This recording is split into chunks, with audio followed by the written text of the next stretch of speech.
Notícias, informações, esporte e muito mais você encontra no novo portal da Rádio Chapecó. Tudo o que você precisa saber sobre Chapecó e região, as notícias do esporte e os jogos da Chapecoense, áudios exclusivos e a nova Rádio Chapecó TV. Novo portal de notícias da Rádio Chapecó. A informação no momento em que ela acontece. Acesse agora www.radiochapecó.com.br. Chapecó Notícias. Está conosco o presidente da CDL Chapecó, o Clóvis Spor.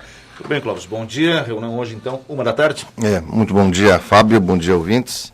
Vamos começar a segunda-feira já trabalhando e buscando alguns entendimentos e alguns ajustes com relação às demandas do nosso Grande Oeste aqui, uma vez que está nos prestigiando e oportunizando esse encontro a Federação das Câmaras de Dirigentes Logísticos de Chapecó, de Santa Catarina, que vem com todo o seu staff, sua diretoria, agregada a mais algumas autoridades, que daqui a pouco a gente pode mencioná-las, e, como você falou, tratar de assuntos estruturais e que há muito tempo nós estamos liderando, né, para que tenhamos soluções, ou pelo menos parte das soluções daquilo que nos angustia tanto aqui no extremo oeste, Santa Catarina e no meio oeste.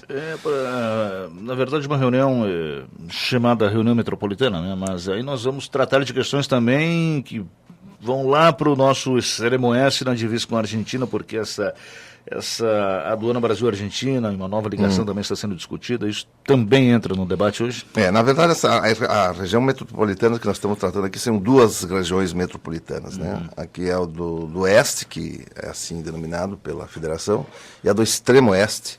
Então elas estão juntas nesse evento de hoje, nessas demandas, e por isso sim, está se tratando inclusive da parte do assunto voltado bem ao extremo oeste. Mas os reflexos que isso traz é para uma região inteira e para o estado inteiro. Mas é um modelo novo de discutir os assuntos. É a primeira vez que é feito nessa formatação de juntar duas regiões metropolitanas, descentralizar isso de Florianópolis. E a partir de hoje nós vamos debater e, obviamente, depois avaliar os resultados e a dinâmica do evento. Outro assunto diz respeito à nossa 282, né, que a gente já tem falado aqui há muito tempo, e aí tinha aquela emenda, né, parlamentar, ou a junção das emendas, né, dos nossos deputados de Santa Catarina. Depois houve, né, uma outra discussão para levar parte desse recurso para outras regiões. Que retorno vocês têm aí, principalmente dos nossos parlamentares? Essa é uma briga antiga, no passado, através do SEC, que foi o Centro Empresarial. A gente liderou alguns movimentos nesse sentido, fomos até Brasília, depois fizemos um fórum aqui em Chapecó. Tivemos em um primeiro momento o sucesso, né, de ter conseguido essa emenda impositiva, onde todos os deputados federais, de forma unânime, né, assinam a emenda, e isso fica assim determinado. Após termos conseguido esse avanço, houve uma retaliação dessa emenda, ou seja, foi passado parte dessa emenda para uma outra região do estado de Santa Catarina, mas na prática mesmo, nós ficamos sem nada até o momento. Então a gente quer hoje mesmo aproveitar para ver qual é o segundo passo nesse sentido, porque não ficou, esses espaços acabaram que não chegaram ao destino final. E nessas mudanças todas, nesses entraves políticos todos, nessa generalização de confusão aí no nosso país, nós acabamos não tendo os recursos aplicados como esperávamos, e no momento esperado, pelo menos. Agora a gente está falando de emenda parlamentar, né? E sendo que nós deveríamos ter um investimento da própria União nessa rodovia. E olha, inadmissível uma rodovia que atravessa o estado, que tem, eu não sei quantos pardais controladores de velocidade espalhados ao longo dos mais de... Se pegar aí até o extremo oeste, são mais 600 quilômetros de rodovia, né? Dia eu ainda terei o trabalho de contar quantos controladores daqui até o litoral. Esse recurso deveria voltar, né? Perfeitamente. Na verdade, nós estamos brigando e não estamos conseguindo nem o que seria o mínimo necessário, né? Então fica um pouco desalentador nós pensar nessa rodovia com o sonho de duplicação que a gente tem em mente. E como você também mencionou, é um número incontáveis de pardais, é um movimento... Pelo menos estão identificados, Então, né? Mas eles a arrecadação deve ser grande. Né? Mesmo assim, eles estão identificados, mas eles ainda têm um retorno bem significativo, com certeza, no que diz respeito aos recursos. Mas eu te confesso, Fábio, que a gente vai se limitando, né, ao nosso contingente, porque as informações elas não são precisas. Não se tem hoje nada definitivo, não se tem nada hoje que daria para dizer que está em andamento com relação a essa estruturação definitiva. Percebe-se que tem locais dentro do próprio estado de Santa Catarina e no Brasil que tem privilégios melhores e maiores e também são prioritários, e nós aqui ficamos um tanto quanto no esquecimento, ou pelo menos não somos aqueles que estão na fila aí para ser privilegiados. Tanto se fala em duplicação, tanto se fala em parceria público-privado, tanto se fala em pedagiamento, tanto se fala em traçados, e na prática mesmo nos restam apenas as esperanças e, quem sabe, se em algum momento nós ter definitivamente alguém que assuma, ou alguns que assumem, e tratamos isso com mais responsabilidade. Bom, outras questões preocupam, né? Transporte do milho, por exemplo, e aí também tem a ver com essa ligação com a Argentina, né? Porque está sendo tentado um novo ponto aí, né? Uma nova aduana, algo nesse sentido. Isso está caminhando realmente? Iria solucionar em parte o problema? Com certeza sim, iria solucionar em parte. Eu acho que está tendo um avanço, né? Apesar de o Sebrae se envolveu, fez estudos, levantou possibilidades e viabilidades. As agroindústrias também têm uma mobilização nesse sentido de vir milho através ou do Paraíso ou de algum outro ponto que seja efetivamente possível. Mas, obviamente, que entra em tensão a parte técnica, ainda assim tem a parte política, tem a parte sanitária, tem a parte de fiscalização e estrutura fiscal. Eu enxergo com bons olhos que parte disso sim pode ser solucionada pelo Paraguai, que tem uma excelente produção também de milho, mas sem uma dedicação, novamente, sem um interesse político e uma mobilização, a demora, né, pode ser maior. Viabilidade existe, tecnicamente é possível, politicamente também podemos avançar, e a questão burocrática, legislação, sanidade e barreiras sanitárias, eu acredito que é uma questão efetivamente de priorizar o setor nosso, o nosso oeste, e a agroindústria, né, que para nós aqui, obviamente, é o que segura o homem no campo, e é disso que nós precisamos. Porque nós temos aí essa discussão que também não é de hoje, né, e temos a preocupação com o abastecimento aqui da nossa região. Se bem que a produção local aqui em Santa Catarina também não atende a demanda, né? Mas aí são questões de mercado, né? Se planta muito mais soja, evidentemente, do que outras culturas, mas tem aumentado um pouquinho a produção do milho. Mas a vinda aí, né, de outras regiões, tudo isso encarecendo. Essa discussão parece que não termina nunca, né? O desafio hoje da agroindústria que está aqui no Oeste... Porque a gente está falando de agroindústria, mas tem um reflexo direto em todos os setores. Todos os setores. Mas agora especificamente mais da agroindústria, né? O grande desafio deles é fazer com que os insumos cheguem aqui a custos competitivos, porque ela é uma empresa, ou a maioria delas, o nosso Oeste aqui, produz a proteína animal, mas ela disputa o mercado internacionalmente e nacional. Então ela tem que ter nos seus custos um aliado, né? E hoje os custos dos insumos acabam sendo realmente uma tremenda barreira de viabilidade econômica. Temos toda um know-how, uma expertise no que diz respeito a como fazer, né? Tem a melhor mão de obra do Brasil disparadamente para esse tipo de atividade, mas infelizmente nos tornamos pouco competitivos quando se trata do abastecimento de insumos, e nós temos que viabilizar 2 ou 3 canais para não ficar vulnerável a um único grande fornecedor, que é Mato Grosso. Pois é. E os outros setores estão envolvidos também nessa discussão? Não, nesse movimento de hoje, nós estamos falando de aproximadamente 50 municípios que estarão presentes através dos seus dirigentes lojistas, né, diretores, presidentes e representantes do distrito. São 8 distritos que as CDLs, tem a CDL local e tem núcleos distritais. Então, nesse caso, são 8 distritos envolvidos, aproximadamente 50 municípios, focados mais com o movimento lojista. Mas no movimento lojista, obviamente, nós temos excelentes líderes, excelentes nomes e pessoas que já passaram, muitos deles até pelos executivos municipais de algumas cidades. Hoje, confirmado conosco, está o presidente do Badesc, né, o ex-prefeito Caramori, prefeito de São Miguel do Oeste, o prefeito de Chapecó. Tem a participação também confirmada do deputado Mirísio, Gelson Mirísio, da deputada Luciane Carminati e do deputado Maurício, que também está vindo para Chapecó hoje à tarde. Então é um movimento que ele é fortalecido através da FCDL, mas ele é discutido com as bases do comércio, com as bases dos municípios propriamente dito, e tentar evoluirmos nessas causas aí, pelo menos botando um pouco mais de pressão, se esse é o termo, e conscientização de que nós invariavelmente precisamos melhorar sobre alguns aspectos. Outras questões também serão debatidas, né, nesse encontro, e aqui vocês colocam em pauta também, por exemplo, as feiras itinerantes, né, que percorrem aí os municípios do Brasil. Qual é a grande preocupação?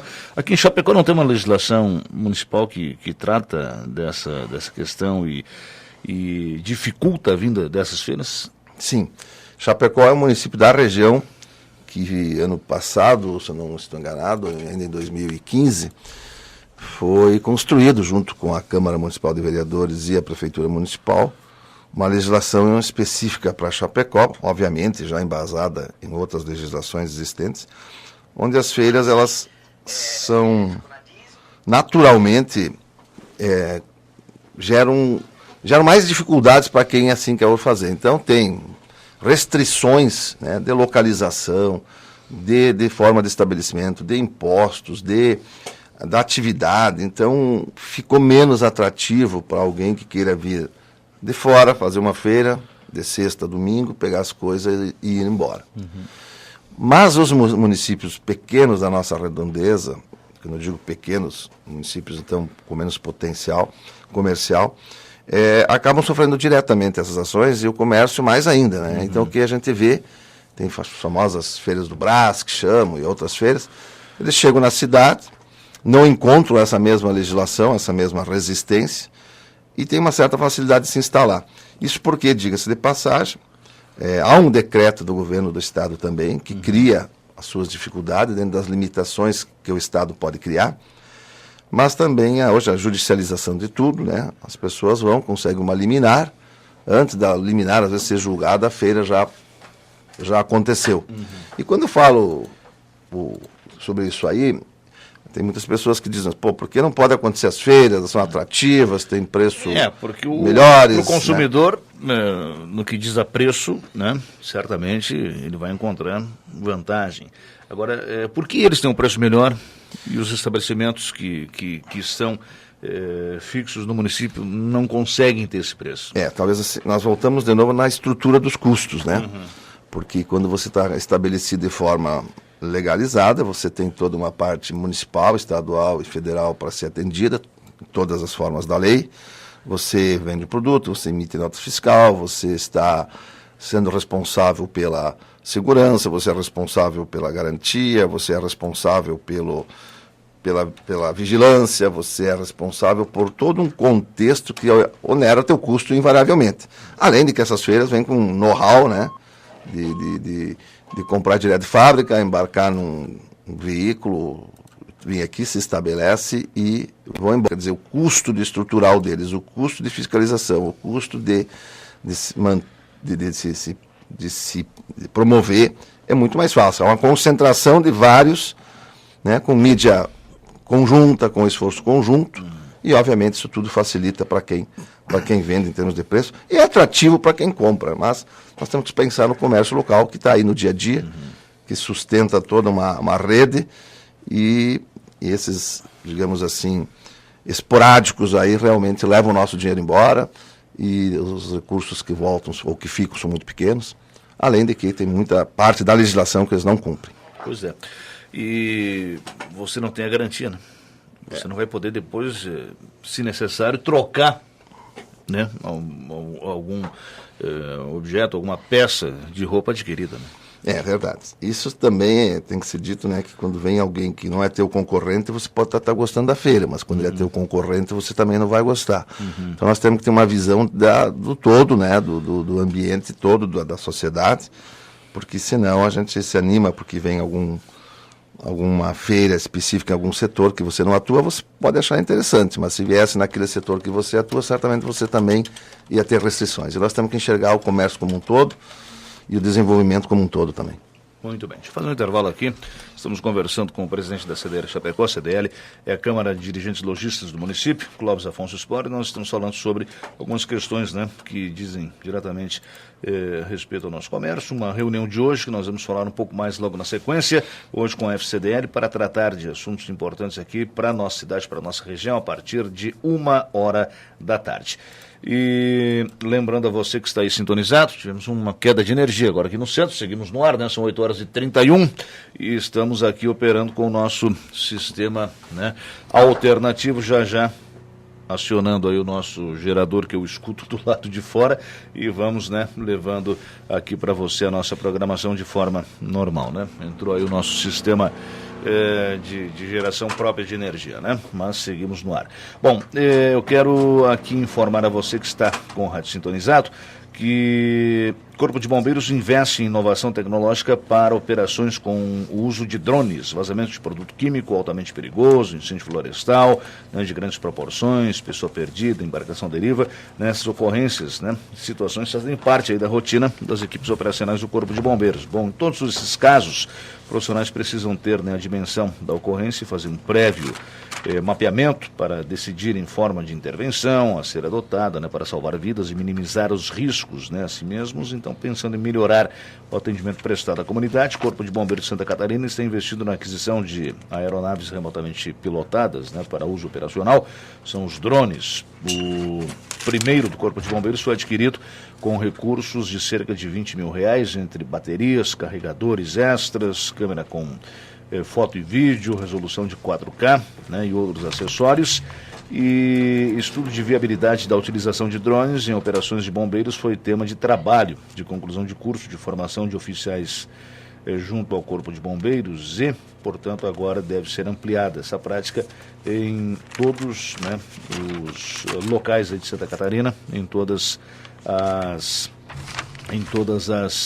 os batalhões, né, do nosso estado. Então, também um investimento nesses equipamentos para facilitar o trabalho do Corpo de Bombeiros do estado de Santa Catarina. Vamos ao intervalo e já voltamos. São 8h33, agora 23 graus a temperatura. Chapecó Notícias.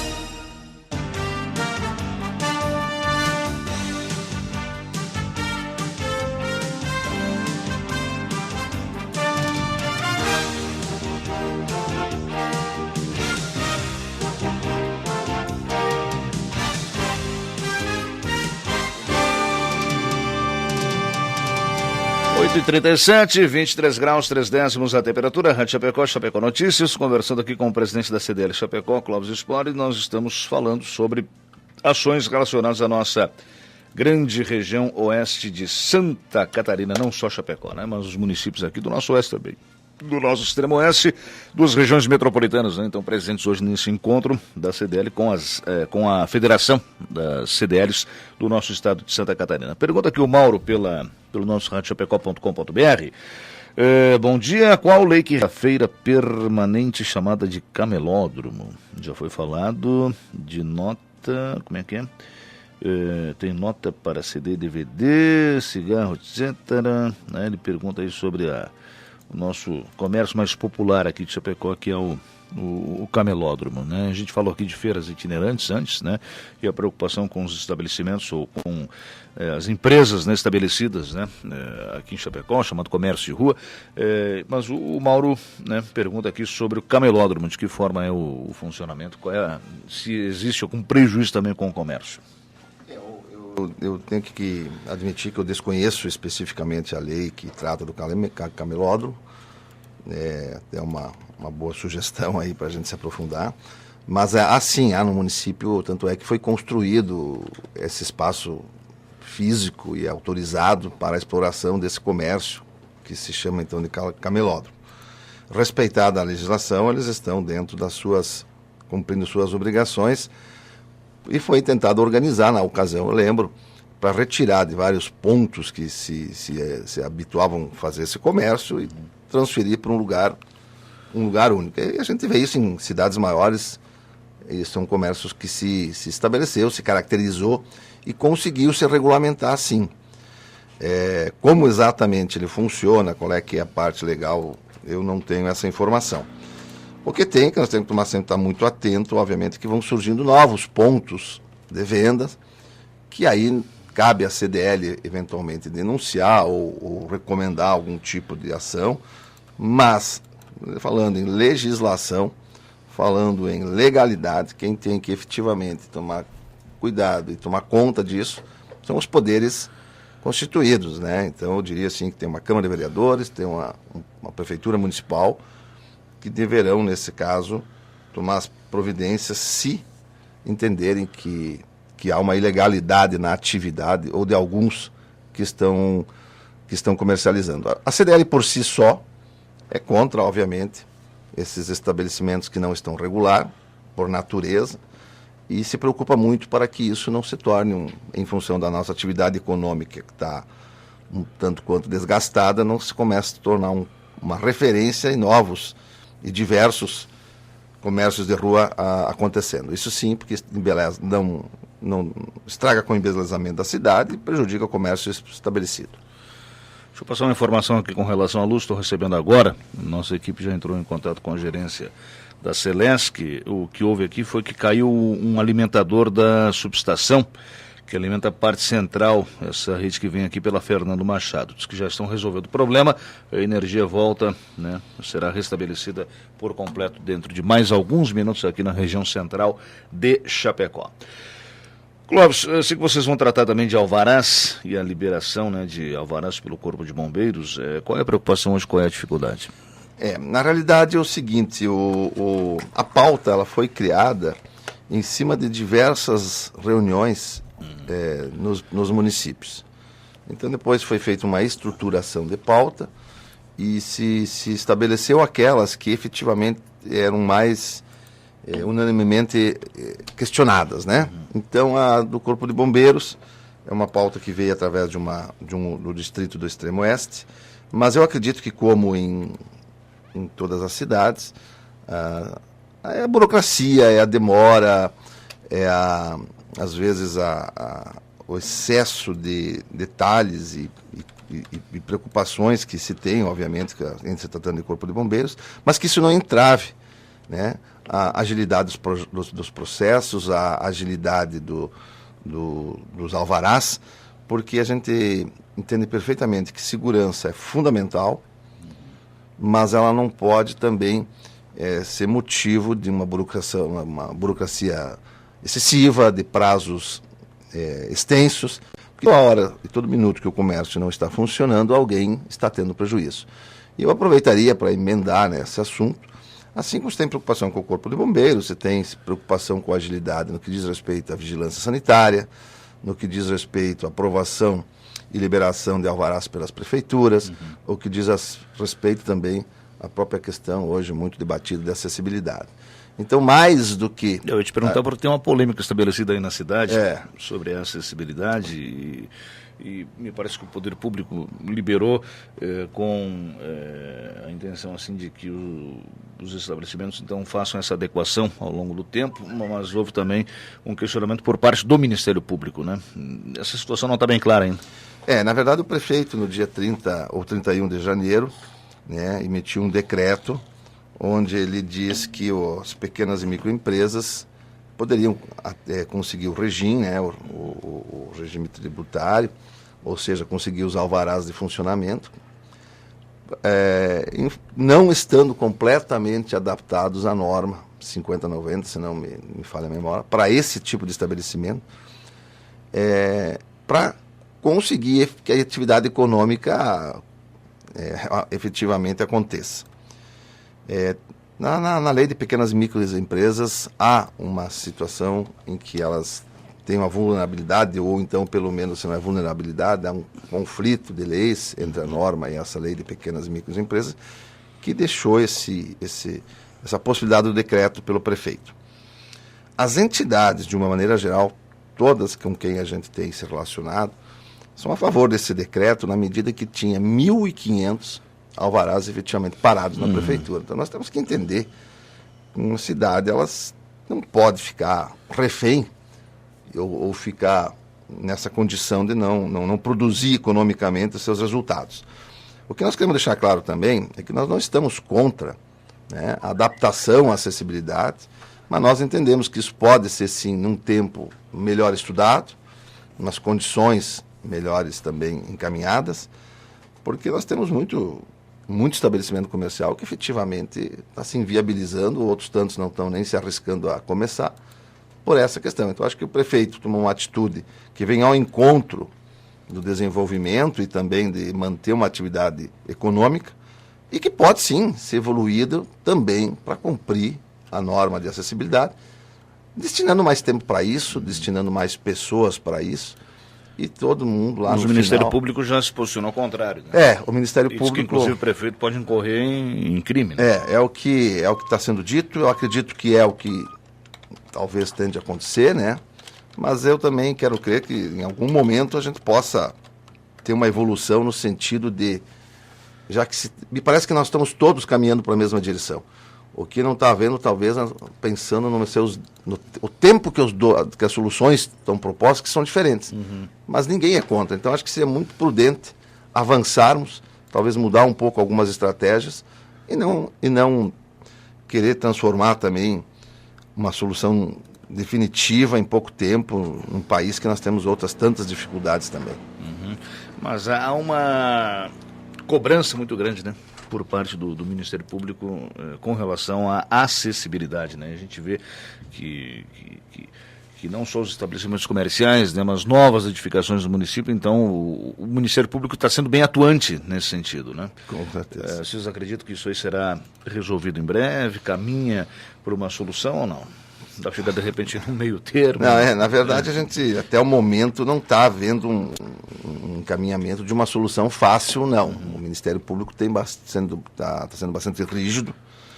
Eu aqui não quero entrar no mérito, porque não cabe a mim, e a legislação a gente sabe que existe, mas eu acho que é possível, deveria ser possível avançar no que diz respeito principalmente a flexibilização de prazos, né, a estabelecer um certo privilégio, determinadas situações que são mais contundentes, que são mais necessárias, que são mais urgentes, e com coisas não tão relevantes com relação à própria acessibilidade, dá-se mais prazo, né? Porque tudo envolve recursos. Hoje nós não temos nem mão de obra suficiente em Chapecó para resolver todos os problemas da acessibilidade. A gente também fica um pouco chateado porque a gente percebe que órgãos públicos e entidades públicas não necessariamente estão sendo com a mesma cobrança, não tem feito a sua parte, não tem feito a sua parte. Um dos casos mais citados aqui pelos nossos ouvintes, quando a gente fala de acessibilidade, as pessoas lembram assim, e o Ecoparque? E a calçada do Ecoparque? Só para dar um exemplo, né? Pois é. Então a gente também fica numa situação bem vulnerável, porque as pessoas chegam até as entidades, né, questionando, reclamando, em alguns casos até concordando, mas com dificuldade efetiva de realização, de efetivação, por tudo isso que eu falei. Nós temos hoje uma fiscalização na prefeitura que não tem o suficiente menos no departamento para fazer tudo isso com uma certa agilidade. A mão de obra, nós também, para fazer e refazer as questões de acessibilidade, também estão todas elas bastante atarefadas. Nós ainda temos um desconhecimento da própria norma, Então eu quero crer que se nós fôssemos estabelecer prioridades e prazos um pouco diferentes, nós caminharíamos para uma solução melhor e todos sairiam ganhando com certeza. Então, sugestão aqui chegando de nossos ouvintes, por que o Ministério Público não firma um TAC com essas empresas? TAC é o termo de ajuste de conduta, né? Poderia ser firmado, claro que quem deveria responder isso é o Ministério Público, né? Mas se chegar a tratar disso aí, essa sugestão surgiu também ou não? Não, eu acho que o TAC é o segundo passo, né, do Ministério Público. Ele propõe a solução, não havendo a solução no prazo estabelecido por ele, ele pode, pelo que eu sei, tomar 2 caminhos, digamos assim. Um deles seria o caminho de oferecer denúncia, né? Então vai para a justiça, depois vê o que se resolve. E o segundo realmente é o TAC, que é o termo de ajustamento de conduta. Eu acredito que sim, que já tem várias empresas com TAC assinado, como acredito que muitas delas solucionaram na notificação. Então aí cada empresa cabe tomar a decisão, porque se você tem problemas relativamente pequenos e consegue solucionar nos prazos da notificação, não tem por que você se comprometer com o TAC. Se você entender que, e aí é muito particular de cada empresa e também de cada cobrança que há por trás disso, entender que há um desentendimento entre o que o produtor está propondo na notificação e a solução que você quer dar, você pode sim não cumprir a notificação e correr ele propor um TAC, você não aceitar o TAC, ele, quando eu digo ao Ministério Público, não aceitar o TAC e aí sim se judicializa e oferece denúncia e cada um se defende ou então relata as suas razões dele. Agora esse decreto mexeu, né? Mexeu bastante aí com hoje a manifestação do Ministério Público de imediato, né? Aqueles que buscavam, né, o seu alvará com essa liberação, e a gente falou aqui, são mais de 1.600, né? É isso mesmo. Casos, então... E a gente tem situações que, né, imagina assim, mas 1.600 já estão parados, né? Então, realmente, nós temos lá pequeno comércio, do pequeno estabelecimento que, por alguma razão, não está cumprindo integralmente a norma de acessibilidade e que talvez, se tivesse um pouco mais de prazo ou tivesse umas condições mais flexibilizadas, do tipo, isso aqui você obrigatoriamente cumpre, isso aqui você tem que cumprir em 60 ou 90 dias e que tenha um complemento, me parece que seria algo mais bem conduzido. Mas estão aí as duas posições e a lei também tem que ser dita, está aí, ou seja, ninguém está inventando nada. O decreto é municipal, mas a lei é federal. A lei é federal, exatamente. Então tem esses... E o prefeito também achou que por bem tomar e agir, para que não fique acumulando lá. E a pressão é grande, né? A gente entende que a pressão, dos dois lados, diga-se de passagem, é grande. Muito bem.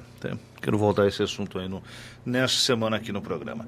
Bom, Clóvis, obrigado pela presença, né? A gente conversa aqui em outras oportunidades, com toda certeza. Hoje, então, o encontro, né, a partir de 13 horas, vai ser onde mesmo?